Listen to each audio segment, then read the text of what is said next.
Bismillahirrahmanirrahim. Assalamualaikum warahmatullahi wabarakatuh. Innal hamdalillah nahmaduhu wa nasta'inuhu wa nastaghfiruh wa na'udzu billahi min syururi anfusina wa min sayyiati a'malina. May yahdihillahu fala mudhillalah wa may yudlil fala hadiyalah. Wa asyhadu an la ilaha illallah wahdahu la syarikalah wa asyhadu anna Muhammadan abduhu wa rasuluh. Amma ba'd. Baik, ibu-ibu azanillahu iyyakum. Kita kembali melanjutkan dari kajian kita Bulughul Maram min Adillatil Ahkam, yang sekarang kita masuk pada pembahasan Babul Luqatah, yaitu tentang barang temuan. Ya, tentang barang temuan. Baik. Al-Hafidz Ibnu Hajar rahimahullah taala, di sini beliau membawakan beberapa hadis. Di antara di sini adalah wa an Anasin, dari Anas bin Malik radhiyallahu taala anhu. Ya. Qala, ia mengatakan, qala Rasulullah, qala marra nabiyyu, Nabi sallallahu alaihi wasallam pernah melewati bitamratin fit tariqa. Nabi sallallahu alaihi wasallam pernah melewati sebutir kurma di jalan. Faqala, kemudian beliau bersabda, laula anni akhafu an takuna minas sadaqati la akaltuha. Seandainya aku tidak khawatir bahwa kurma ini dari zakat, karena Nabi diharamkan memakan zakat. Sedekah di sini maksudnya zakat. Ya, jadi Nabi dan keturunan Nabi haram makan sedekah, makan zakat maksudnya. Ya, Nabi sabdakan, inna hada, ya, sesungguhnya ini zakat ini haram bagi Muhammad dan keluarga Muhammad. Bukan cuma Nabi. Jadi anak cucu beliau, siapa saja dari kalangan Ahlul Bait, ya, itu haram makan zakat. Kalau hadiah boleh. Baik. Nah, muttafaqun alaih. Hadis ini ya muttafaq alaih. Disepakati kesahihannya oleh Bukhari Muslim. Nah, hukum asalnya memakan atau mengambil barang temuan yang nilainya kecil itu boleh. Ya, memang nanti ada riwayat-riwayat yang harus dikumandangkan arif hasanatan, umumkan setahun. Itu enggak mutlak.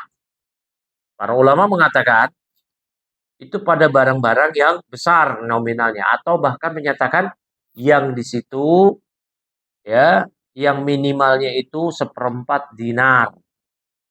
1/4 dinar itu kan batasan kalau dicuri dipotong tangan. Gitu, 1/4 dinar itu. Ya, kalau dicuri dipotong tangannya. Nah, 1/4 dinar 25% dari 1 dinar. Nah, di bawah dari itu kalau kita ketemu uang 10.000 di jalan, hukum asalnya ya itu memang bukan punya kita, tapi boleh kita ambil. Kita manfaatkan, itu boleh. Yang dikumandangkan setahun itu hanyalah barang-barang yang tadi, yang nominalnya besar. Nah, berarti kalau berjumpa seperti yang dijumpai oleh Nabi SAW mengenai sebutir kurma, itu boleh diambil Maka Nabi sabdakan, laula an akhafu an takuna minas sadaqati la akaltuha. Seandainya aku tidak takut ini jangan-jangan dari kurma zakat, tentu aku akan memakannya.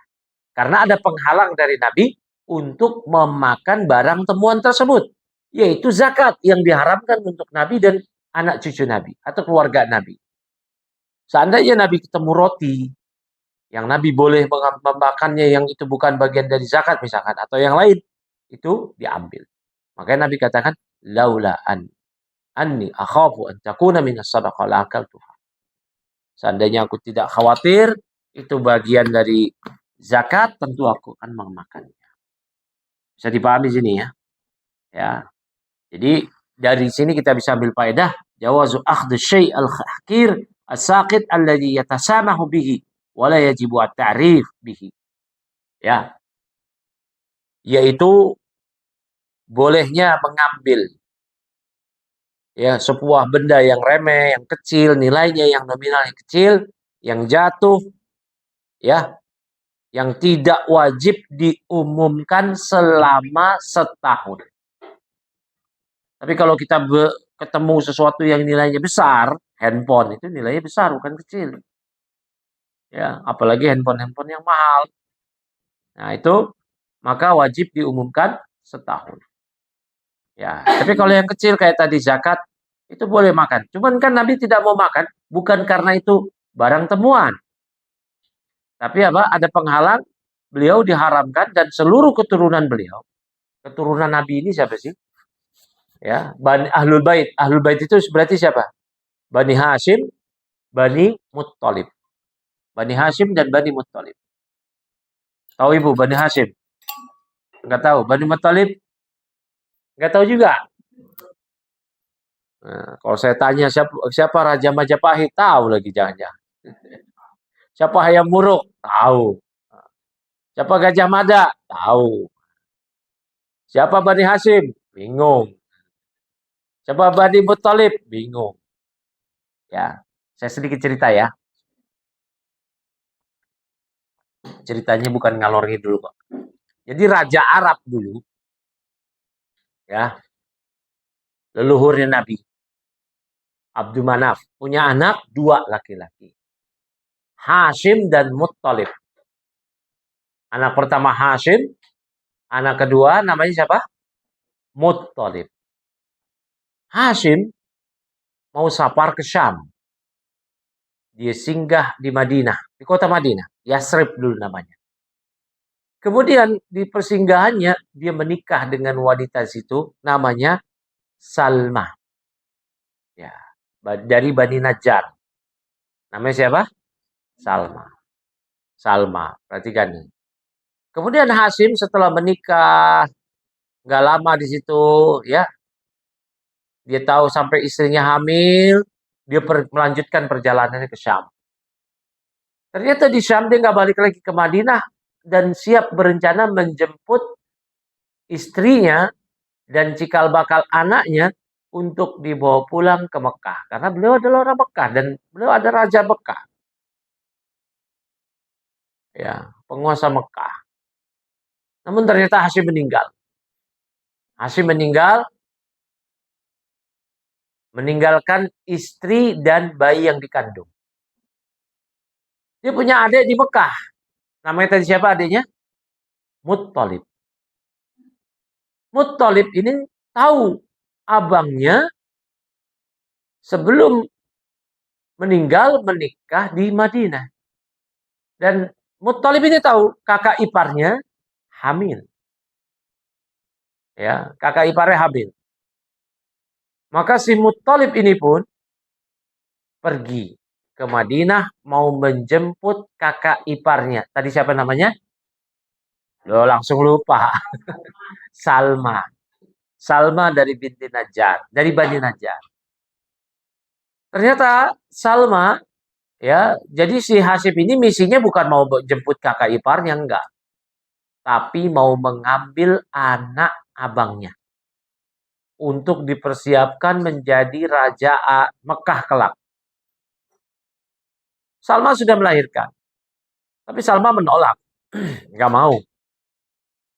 nggak menerima, tidak mau karena anaknya masih kecil. Muttalib sudah menjelaskan, ini anak abang saya nanti mau jadi raja di Mekah, nggak bisa, ini masih kecil. Akhirnya Muttalib balik lagi ke Mekah karena Salma sudah berjanji kalau dia sudah dewasa, sudah besaran dikit, baru boleh diambil. Akhirnya Muttalib datang lagi ke Madinah dan anaknya Hashim, anaknya Hashim ini namanya siapa? Belum tahu ya. Nah, Syaibah. Syaibah itu artinya uban. Kenapa dinamain dengan uban? Syaibah. Karena si Syaibah kecil ini, Syaibah bin Hashim, ketika dia lahir, kepalanya langsung tumbuh uban. Bayi langsung ubanan, gitu kan. Nah, barakallahu fikum. Ya, namanya Syaibah. Akhirnya di penjemputan kedua diambillah Syaibah bin Hashim oleh pamannya Muttalib. Nah, kemudian Muttalib pulanglah ke Mekah bersama rombongan dengan membawa keponakannya anak abangnya Hashim untuk kelak jadi raja di Mekah. Dan ketika masuk ke gerbang kota Mekah, namanya perjalanan dulu, pakai onta, pakai kuda, ya Arab berdebu. Si Syaibah kecil ini rambutnya kena debu. Rambutnya kena debu segala macam. Masuk ke Mekah, orang-orang Mekah melihat anak kecil itu adalah budak yang dibeli oleh Muttalib. Budak. Dipikirnya. Nah, budak itu bahasa Arab abdun. Abdun. Budak begitu. Nah, orang Arab, orang Mekah melihat Muttalib dan anak kecil tadi, siapa tadi namanya? Syaibah. Melihat, oh itu Abdul Muttalib. Oh itu budaknya si Muttalib. Nah, budaknya si Muttalib itu. Padahal keponakannya Muttalib. Namanya Syaibah bin Hashim. Akhirnya Muttalib terlambat klarifikasi. Ini bukan budak saya. Ada laisa bi abdi. Ini bukan budak saya. Ada ibnu akhi. Ini keponakan saya. Anak abang saya Hashim. Tapi sudah beredar berita Muttalib ke Madinah beli budak. Abdul Muttalib. Dan anak tersebut, Syaibah, sudah dipanggil kalau itu ketemu, oh ini Abdul Muttalib. Budaknya Muttalib, budaknya Muttalib, budaknya Muttalib. Akhirnya ya udahlah, susah klarifikasi, panggillah, udahlah. Akhirnya melekatlah Abdul Muttalib. Ya, Abdul Muttalib ini yang nanti dia ketika dia dewasa, dia menggantikan pamannya, Muttalib. Jadi penguasa Arab, Mekah, kemudian dia memiliki 5 istri. Salah satu istrinya namanya Fatimah. Fatimah ini punya 3 anak laki-laki semua. Ada Zubair, ada Abu Talib, dan ada Abdullah. Abdullah inilah yang nanti menikah dengan Aminah dan melahirkan Nabi kita Muhammad Sallallahu Alaihi Wasallam. Muttalib sendiri punya keturunan. Muttalib dia punya anak, dia punya keponakan. Keponakannya tadi Syaibah yang namanya Abdul Muttalib. Tapi yang menjadi penguasa Mekah adalah anak abangnya, bukan anak keturunan dia. Dari Syaibah. Nah, seluruh keluarga Nabi yang Islam dari klan Hashim dan dari klan Muttalib namanya Ahlul Bait. Ya, kalau dari klan Bani Muttalib, dari klan Muttalib yang terkenal yaitu Muhammad bin Idris Asy-Syafi'i yang lebih dikenal dengan nama siapa? Imam Asy-Syafi'i. Ya, Imam Asy-Syafi'i. Nah, setelah itu keturunan Nabi dari ya dari kakeknya Abdul Muttalib dari Syaibah, apakah dari satu nenek dengan Nabi ya, yaitu Fatimah atau dari nenek tiri, apakah keturunannya Abbas yang Islam, keturunannya Hamzah yang Islam, ya, itu semua Ahlul Bait. Ya, Ahlul Bait. Itulah yang diharamkan makan zakat. Maka ketika Al Hasan dan Al Husain cucu Nabi anak Fatimah, ya, anak Fatimah. Fatimah sendiri, Hasan Husain sendiri dari jalur ibunya langsung kepada bapak kakeknya Nabi.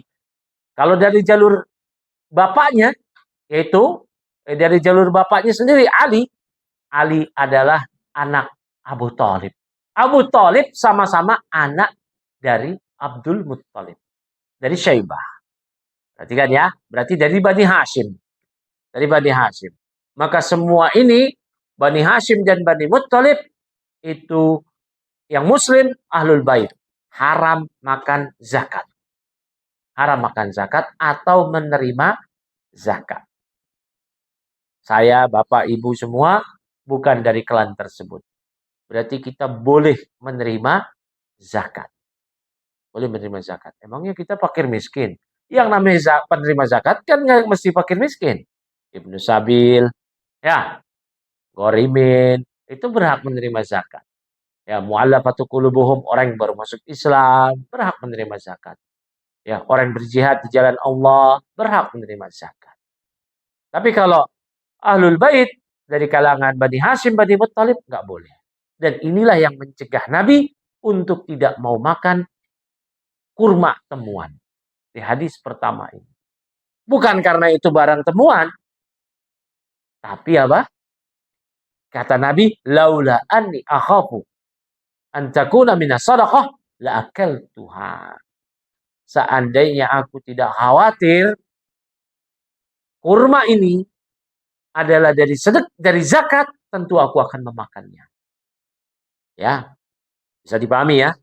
Jadi yang mencegah Nabi untuk tidak mau makan kurma tersebut karena khawatir sedekah. Itu adalah bagian dari zakat yang Nabi dan keluarga Nabi diharamkan untuk memakannya. Ya, bukan karena ini kan barang temuan gak boleh dimakan. Bukan. Ini nilainya kecil. Nah, nilai yang nominal ada nominalnya. Yang kalau barang temuan gak boleh dimakan, gak boleh difungsikan, digunakan, ya, dimakan, ialah di hadis kedua ini. Ya, hadis kedua. Barakallahu fikum. Hah? Raja yang mana, Bu? Abdul Manaf. Ya, Abdul Manaf.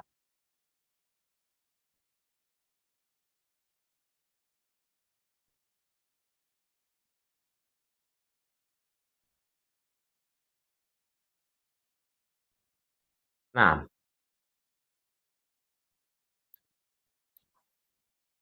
dia punya beberapa anak ya.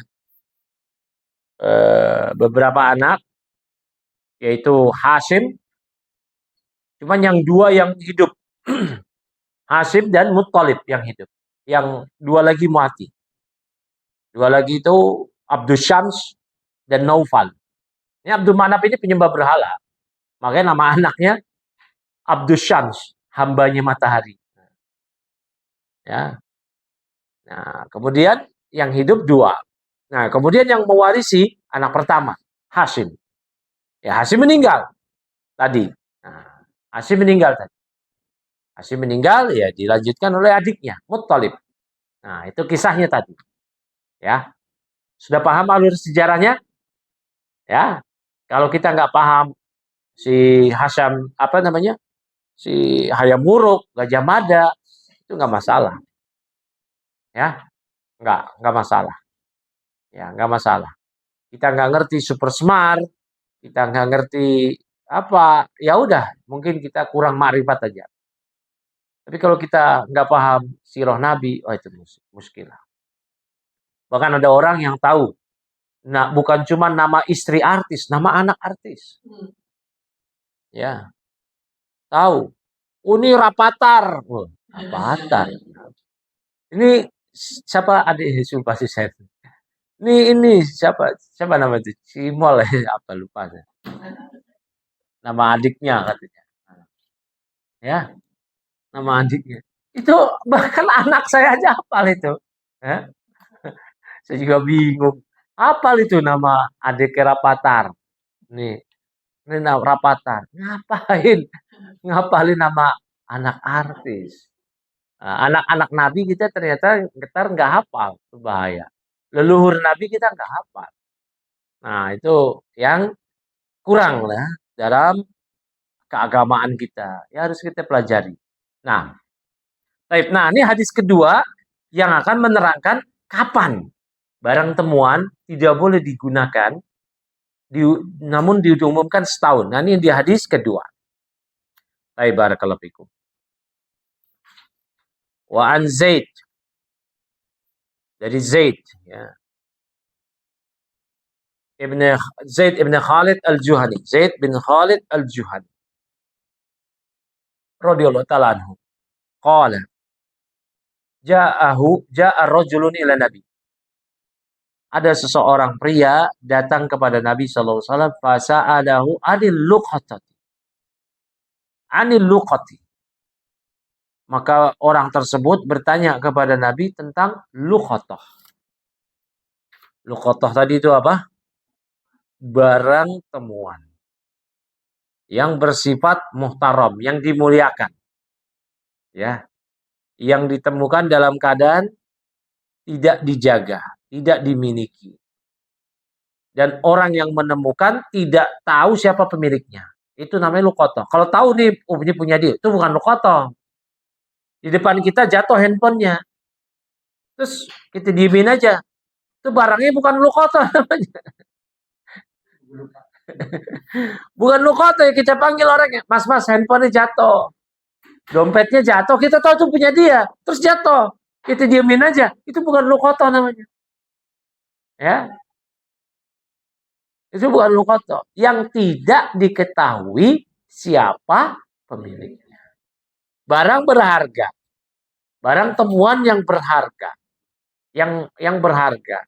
Yang bisa difungsikan berarti. Bisa dimakan, bisa digunakan. Yang tidak terjaga, tidak dijaga. Nggak ada orang. Ya. Dan tidak diketahui siapa pemiliknya. Nah, barakallahu fiik. Bisa dipahami sini ya. Dan ketika kita bantu orang tersebut, Mas, ini dompetnya jatuh, itu kita dapat pahala. Allah berfirman, wa ta'awanu 'alal birri wat taqwa. Tolong menolonglah kalian dalam kebaikan dan ketakwaan.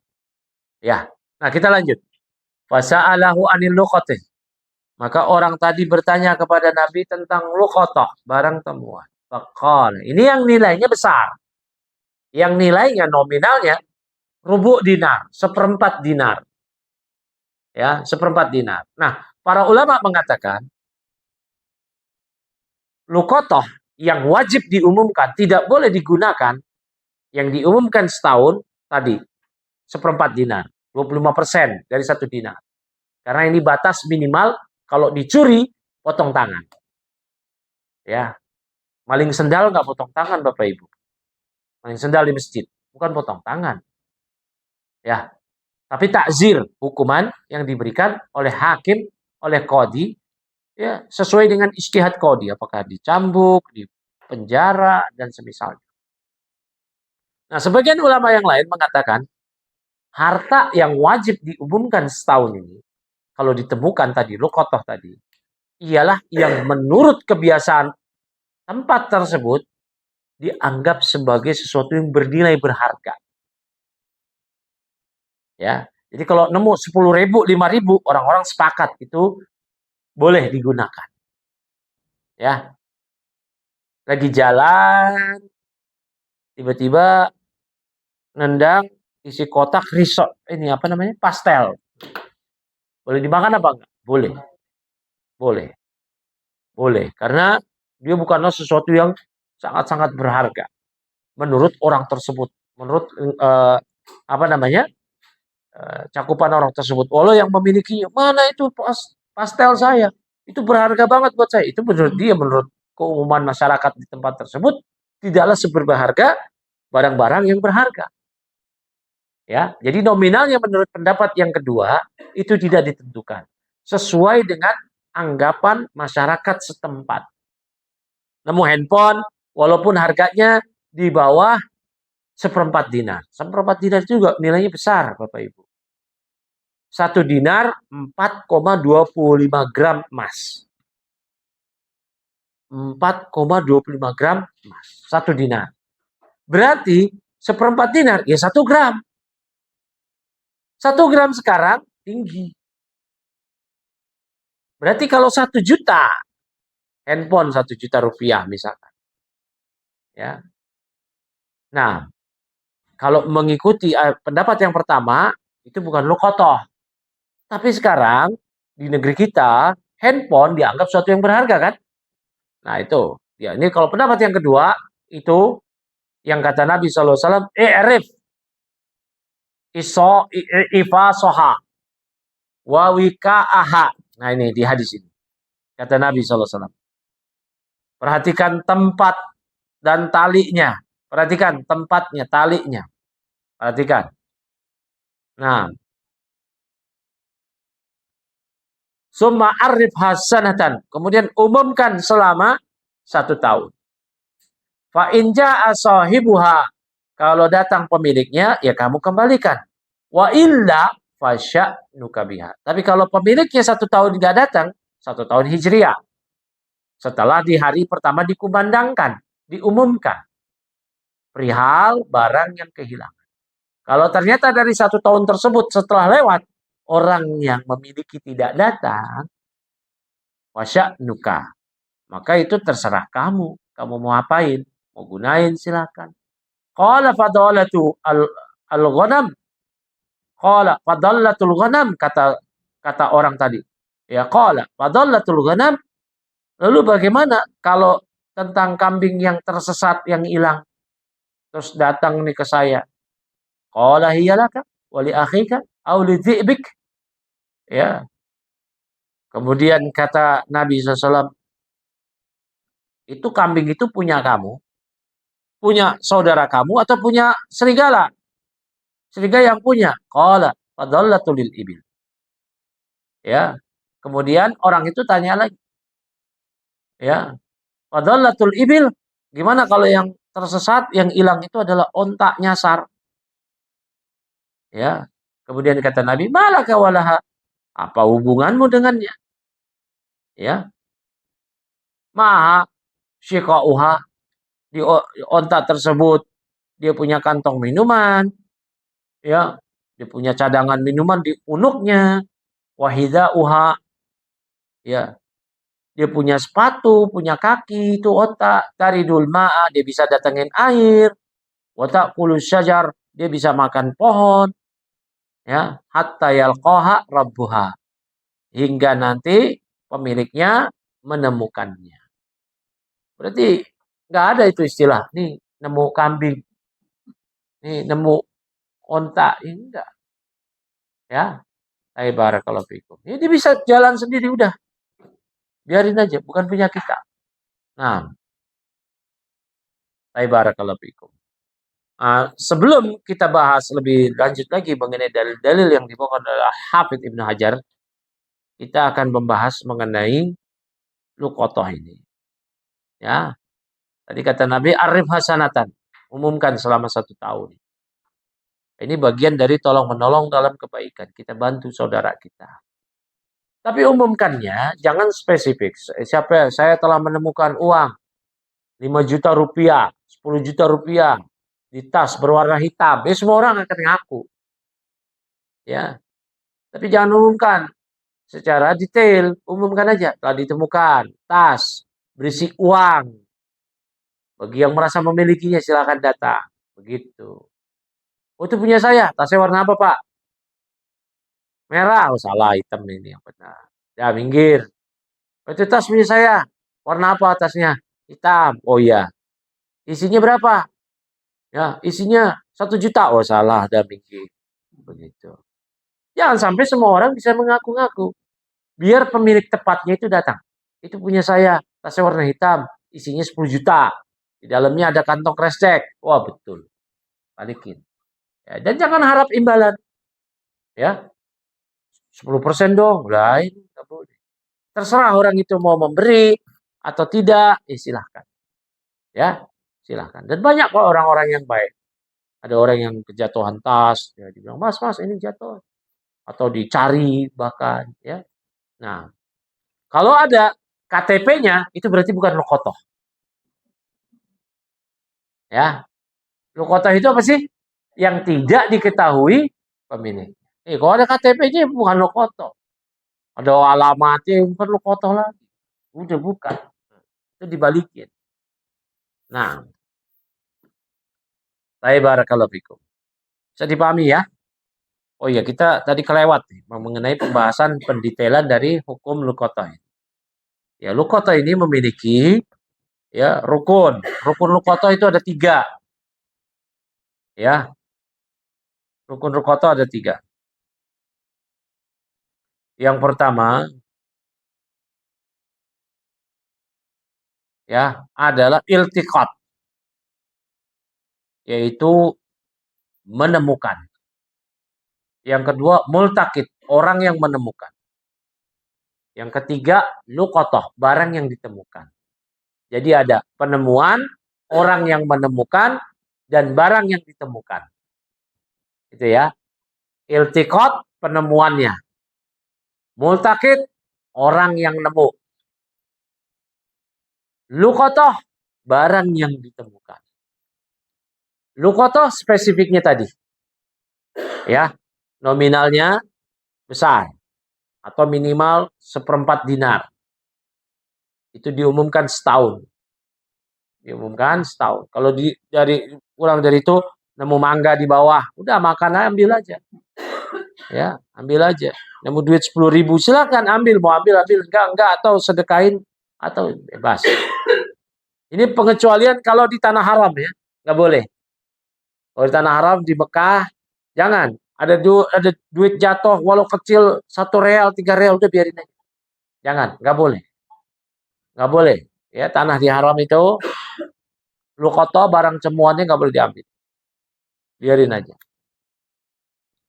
Nah, kemudian multakid. Orang yang menemukan. Ya, orang yang menemukan. Dan orang yang menemukan, multakid itu tidak disyaratkan mesti muslim. Berarti orang kafir juga sah. Ya, juga sah. Dan berarti orang kafir ini berlaku juga ketentuan. Dia boleh mengumumkan. Ya, boleh mengumumkan. Anak kecil gimana? Sama, juga sah. Anak kecil, temu tas isinya 10.000. Tapi 10.000 dolar. 10.000. Saya ketemu duit nih. Ya, 1.000. Nah, kata orang-orang 1.000 aja. 100 dolar ada 10. Kan 1.000 tuh. Ya, 1.000 dolar ya sekarang ya 17 juta. Ya, dia ketemu. Saya nemu duit 1.000. Ah, 1.000 apa? 1.000 dolar. Itu berarti lukotoh. Yang nemuin anak kecil sah. Ya, sah. Nah, barakallahu fikum. Nah,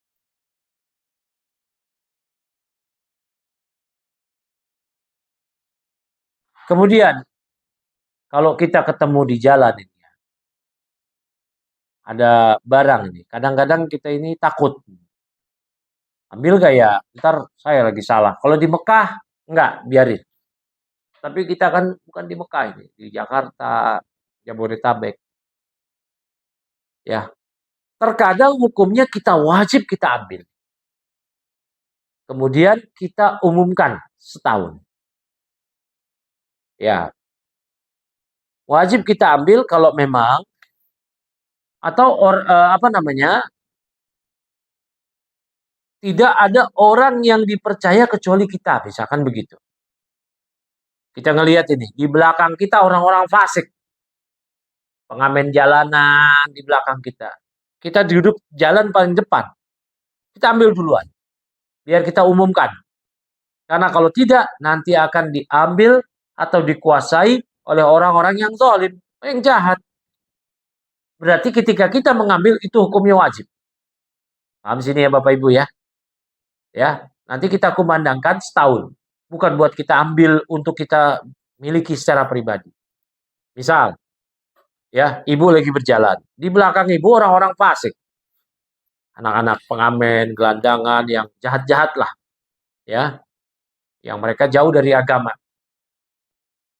Saya nggak sebut pengamen jahat, maksudnya eh, yang jauh dari agama lah, ya, yang jauh dari agama. Kita jalan duluan, ada tas tergeletak, kita ambil, wajib hukumnya kita ambil. Bukan, aduh, takut nggak boleh. Karena di belakang kita, kalau mereka ambil, itu kemungkinan terbesar mereka tidak akan kumandangkan, umumkan. Maka wajib kita ambil. Kalau tidak kita ambil, kita berdosa nanti. Membantu harta saudara kita hilang. Ya, barakallahu fikum. Hah? Diumumkan, kalau zaman sekarang kan ada medsos. Kumandangkan aja. Itu bagus. Bagus juga. Biar polisi yang,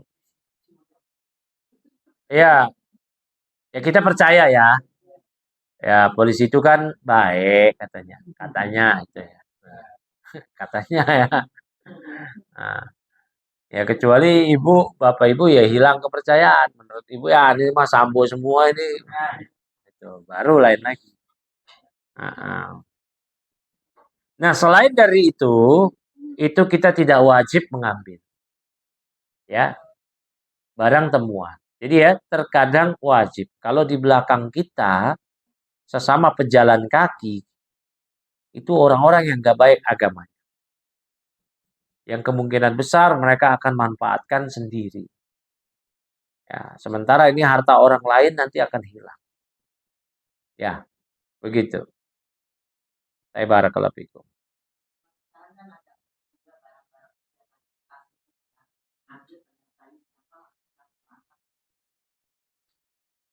Itu lain lagi kondisinya.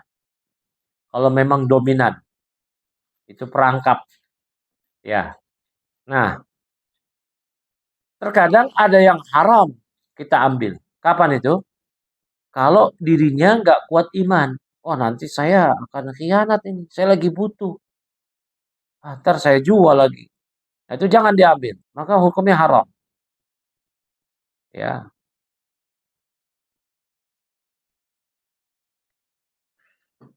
ya. Jadi yang dilakukan setelah menemukan lukotoh tadi disampaikan ya, kepada masyarakat atau serahkan kepada hakim yang adil. Ya. Kemudian ya, cara mengumumkan, lukotoh. Pertama, dia hanya sebutkan sebagian ciri-cirinya. Tidak boleh spesifik detail. Ya. Kemudian di zaman dulu, kalau zaman sekarang lebih mudah, medsos. Ibu nyetatus saja. Di Facebook, di Instagram, di X, yang dulu namanya Twitter, bahkan nambah lagi ada thread. Oh, saya kan nggak punya pengikut, nggak punya followers. Ibu ke grup, fanpage, grup misalkan apa? Komunitas warga Jakarta misalkan. Udah di situ, umumkan di situ. Itu di fanpage kayak begitu, pengikutnya banyak. Maka ibu menulis di situ, posting di situ akan dilihat oleh banyak orang di situ. Nah, itu udah cukup. Itu zaman sekarang. Nah, zaman dulu gimana?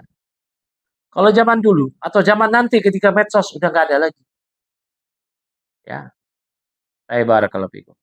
Maka lukoto diumumkan di tempat yang banyak dilalui orang-orang. Atau di situ tempat berkumpulnya orang-orang. Apakah kita tiap hari orasi? Enggak. Bikin selebaran. Pengumuman. Ya.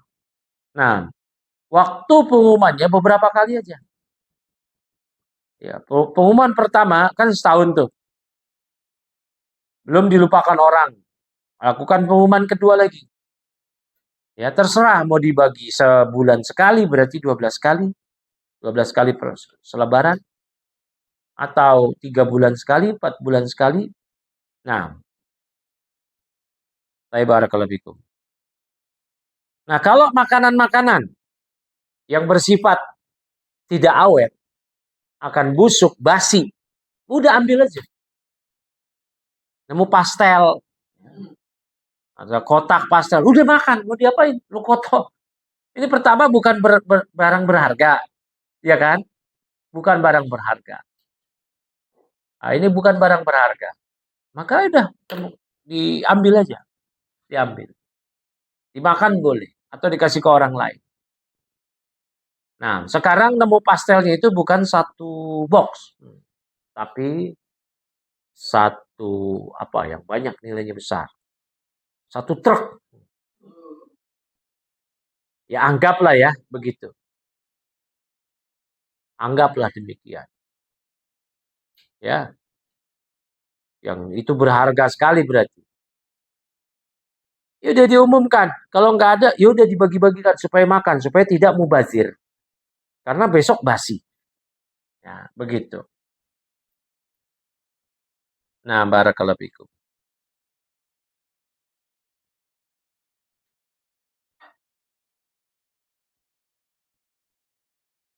Dan kalau setahun itu hitungannya adalah hijriyah, ya, bukan masehi. Bagaimana kalau mengumumkannya itu butuh biaya, ya, butuh biaya. Misal, ibu lagi safar ke Bandung, ibu temukan barang di situ, ya, yang berharga 100 juta, ya. Ini kita bahas ketika nggak ada medsos ya. Kalau ada medsos mah nggak perlu dibahas lagi. Di zaman dulu. Dan ketika ibu mengumumkan setahun 3 kali, berarti 4 bulan sekali. Ibu butuh biaya. Maka biayanya diambil dari barang temuan. Ya, diambilnya itu. Berarti tanggungan siapa? Nah, ya. Kan pengumuman itu bisa kalau di tempat dia bisa setiap hari, bahkan pagi sore, selama 1 pekan, ya. Pengumuman di awal, pengumuman atau sepekan sekali, ya sebulan sekali atau berapa bulan sekali. Nah, nah biaya pengumuman tadi ditanggung oleh si Malik pemilik Lukotoh, Sahibul Mal, sang pemilik harta. Ya, maka dia wajib mengganti. Ya, ketika ditemukan di pengumuman terakhir menjelang berakhirnya 1 tahun, ternyata datang orangnya, ya, dia sudah gunakan uang Lukoto tersebut untuk biaya akomodasi dia ini bagi si penemu, maka sang pemilik gak bisa nuntut. Ini maaf ya, saya sekali berangkat ke sini akomodasi, hotel, naik kereta Wus. Kan Bandung tadi kan. Nah, dari stasiun Wus ke hotel saya naik taksi, biaya makan saya sehari 3 kali, ada ngopinya dikit. Ini 1.500.000. Saya udah 3 kali datang ke sini. Berarti 4,5 juta. Ya, berarti dikembalikan hanya 95.500.000. Nggak boleh, kamu nggak izin saya. Ini nggak tahu diri yang punya. Kalau yang punya bilang, kamu nggak izin gunain harta saya. Gimana mau izin, ente aja nggak ada, kan begitu. Nah, maka yang punya barang tidak berhak ya untuk menuntut ganti rugi. Ya, justru ya urf kita, kebiasaan kita, orang yang hartanya ditemukan, dibantu oleh orang lain, ya dia akan membalas, ya memberikan hadiah. Itu urf kita, urf yang baik, ya kebiasaan yang baik. Nah, begitu. Ya bahkan di masyarakat kita akan tercela kalau dia tidak memberikan apa-apa. Kalau cuma sekedar makasih ya, ya itu di masyarakat kita akan tercela. Ya, maka dia hindari celaan tersebut.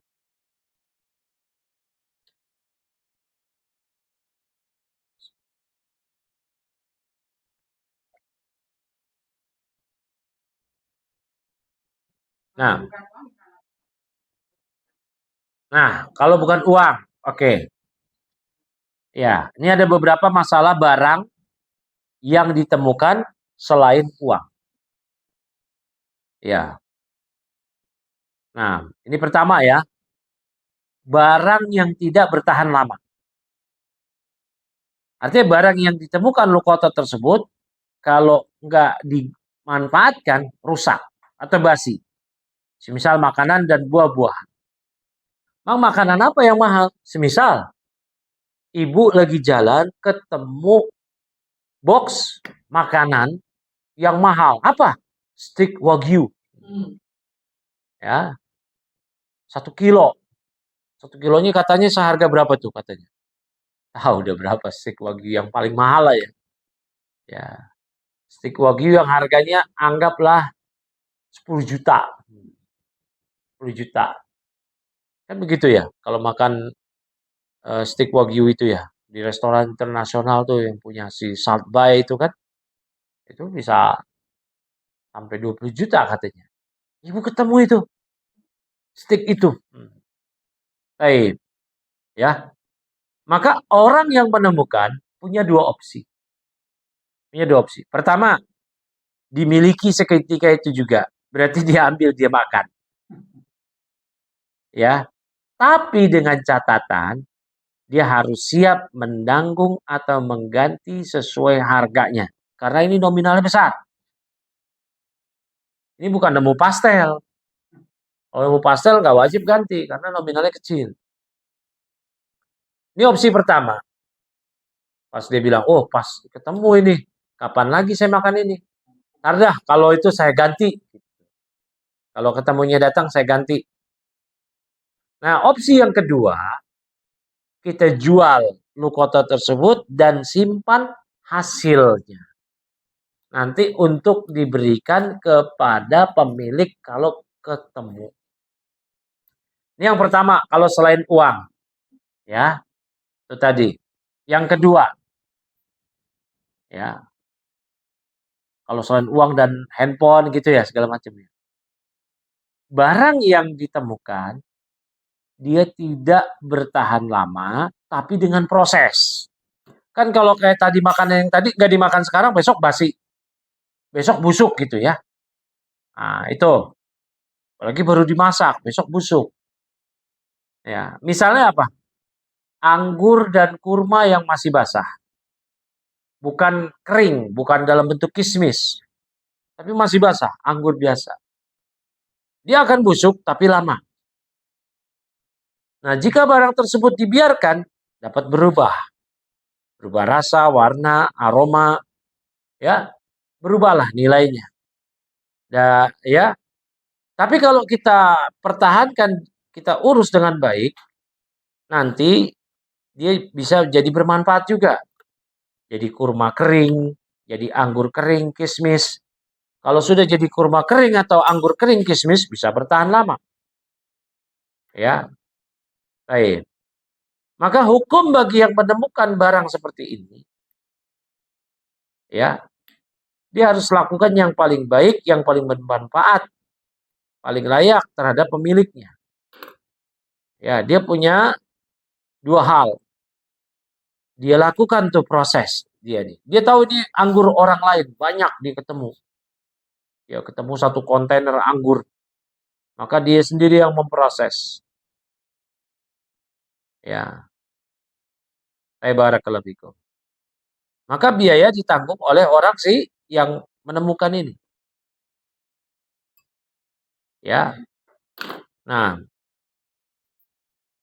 karena nanti akan rusak. Yang kedua, dia jual. Disimpan harganya, nanti kalau pemiliknya datang baru dia kembalikan. Baik, itu ya.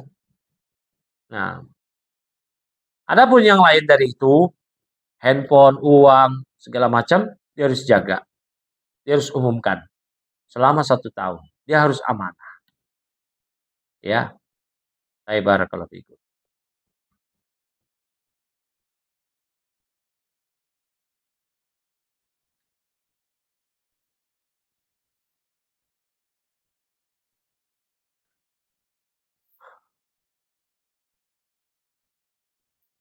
Kemudian kita lanjut hadis berikutnya. Wa anhu, masih dari Zaid bin Khalid al-Juhani. Qala Rasulullah SAW, man awa dalatan fahuwa dalun. Ma lam yu'arribha. Barang siapa yang menyembunyikan, ya, menyembunyikan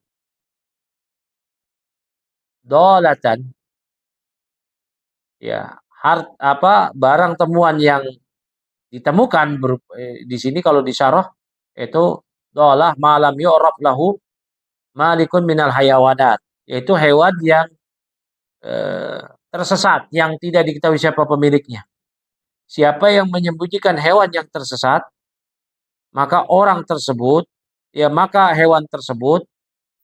dianggap hewan yang tersesat. Malam yu'arribha. Ya. Selama ia belum mengumumkannya setahun tadi. Berarti kandungan dari hadis ini, ya, tidak boleh mengambil binatang temuan, ya, yang tidak memerlukan penjagaan dan tidak memerlukan pengembalaan, karena dia bisa makan sendiri, cari sendiri, misal onta. Nah, kalau kambing gimana? Kalau onta dibiarkan, karena onta bisa makan minum sendiri.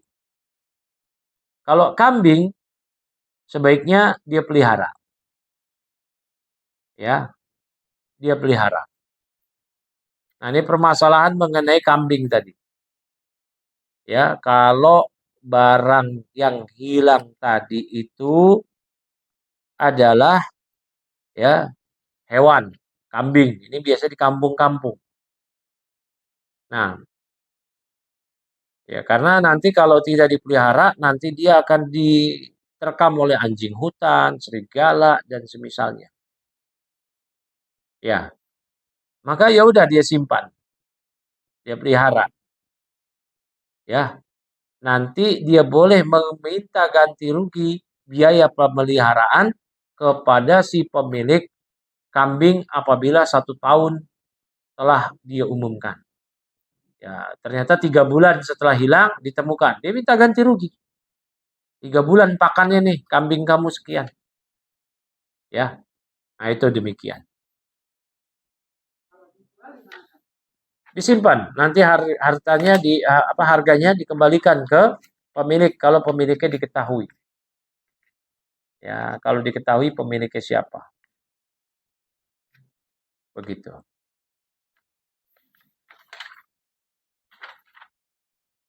Ini tanggung ya, beberapa hadis lagi. Ya, ini udah 8:30, cukup kali ya. 2 hadis lagi tapi panjang sedikit. Mungkin cukup ya, nanti pekan depan kita lanjutkan sambil masuk ke faraid. Insyaallah. Ya. Silakan bagi yang mau tanya lagi. Hah? Kucing kampung apa kucing Persia? Hmm. Iya. Nah, kalau kucing mahal itu, kita sudah bahas ya. Kucing yang mahal itu, kan kucing mahal berarti dijual dong. Iya. Kita sudah pernah bahas. Kalau yang ada manfaatnya, para ulama mengatakan, ya boleh jual beli kucing peliharaan yang tadi. Bahkan itu, ya, mayoritas ulama. Sehingga di dalam kitab Mausu'al Fiqhiyah Al-Kuwaitiyah disebutkan, padahaba jumhurul fuqaha minal hanafiyyati, ya, wal malikiyati wa syafi'iyati wal hanabilah ila ayyabi al-hirrah jaizun li'annaha tahirun. Mayoritas ulama madhab Hanafi, Maliki, Syafi'i, Hanbali berpendapat praktek jual beli kucing itu boleh. Kucing yang mana tadi? Yang kucing peliharaan. Kalau kucing peliharaan itu berarti kayak kucing Persia gitu ya. Bukan kucing kampung. Namanya kucing kampung, berarti beredar di kampung, nggak dipelihara. Ya, nggak dipelihara. Itu yang nggak boleh jual beli, nggak boleh dijual, nggak boleh dibeli.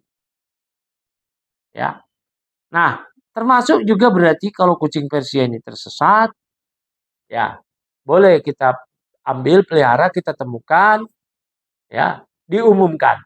Berarti dia dianggap sebagai lukotoh. Karena dia nilai berharga, kan mahal ya. Nah, dirawat dong. Iya, karena kalau kita lepas, mati dia. Dia nggak bisa makan ikan asin. Ini makanannya khusus kan. Makanannya khusus.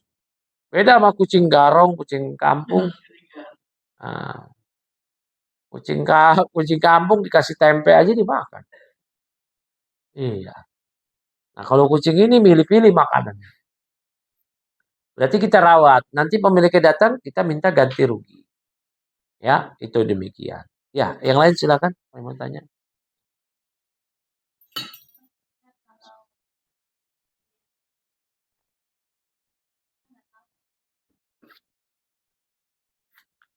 Diumumkan. Hati-hati. Nah, pertama itu jebakan pinjol. Berarti kita datang ke bank kita. Datang ke bank kita untuk mengetahui identitas si pentransfer. Nah, kalau itu ternyata dari pinjol, maka kita adukan ke kepolisian. Berarti dia sudah punya database kita tuh, minimal fotokopi KTP kita tuh. Kan cukup gitu aja ya, foto KTP. Dia udah punya foto KTP kita. Dia sudah punya juga nomor HP kita dan nomor HP teman-teman kita. Nah, kita ditransfer nih, jangan senang. Banyak yang celaka begini. Ditransfer 100 juta. Seneng dia. Siapa nih? Rezeki nomplok. Ternyata dia langsung ditagih. Ditagih. Bunganya, apanya. Kebingungan dia. Akhirnya dia ngadu ke banknya. Ini kok kayak gini? Banknya menjelaskan, ini udah biasa mereka. Nah, itu pertama ya. Khawatirnya itu pinjol. Nah, sekarang anggaplah bukan pinjol ya. Ya, yang lugu, yang mau transfer seorang nenek-nenek, mau transfer ke cucu, ya, nomornya salah. Transfernya ke ibu. Nilainya besar lagi, 100 juta. Kita bilang, rezeki nomplok nih. Enggak, ya. Itu masih bisa diidentifikasi si pemilik uang tersebut yang mentransfer. Kita datang ke bank. Ya, kita ngantri lah, bela-belain. Bila di itu di bank, ini siapa yang transfer saya? Nanti bank akan mengecek. Kalau beda bank ya urusannya bank lah itu. Ya. Kalau ternyata ibu BSI yang transfer dari BCA, ya biar BSI yang hubungin ke BCA. Siapa itu pemiliknya? Kan datanya semua mau BCA ada. Sebagaimana data ibu dimiliki oleh bank yang ibu ada duitnya di situ. Ya biar nanti pihak BCA mengumumkan. Kamu ada apa transfer ke dia? Ya, kalau dia bilang enggak, memang saya sengaja ke ibu itu. Nah, udah, berarti jelas itu milik ibu halal. Tapi kalau dibilang, iya pantas saya salah transfer. Nah, itu berarti bukan harta kita tuh. Wajib dikembalikan. Ya, wajib dikembalikan. Begitu, Bu. Paham ya? Ya, hati-hati terkait harta orang lain. Ya, yang lain silakan.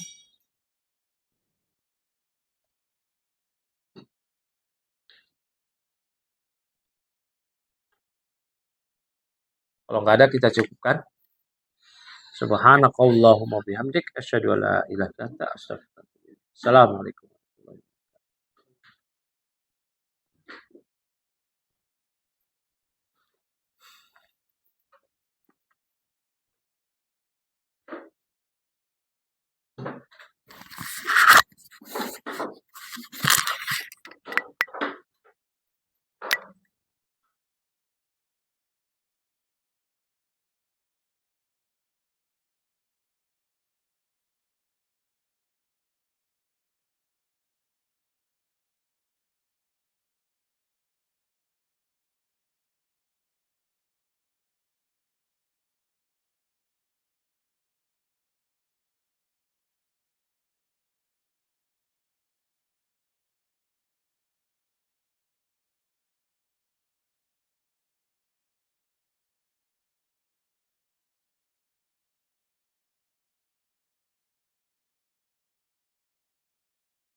Masalahnya habis. Tinggal tisu ya.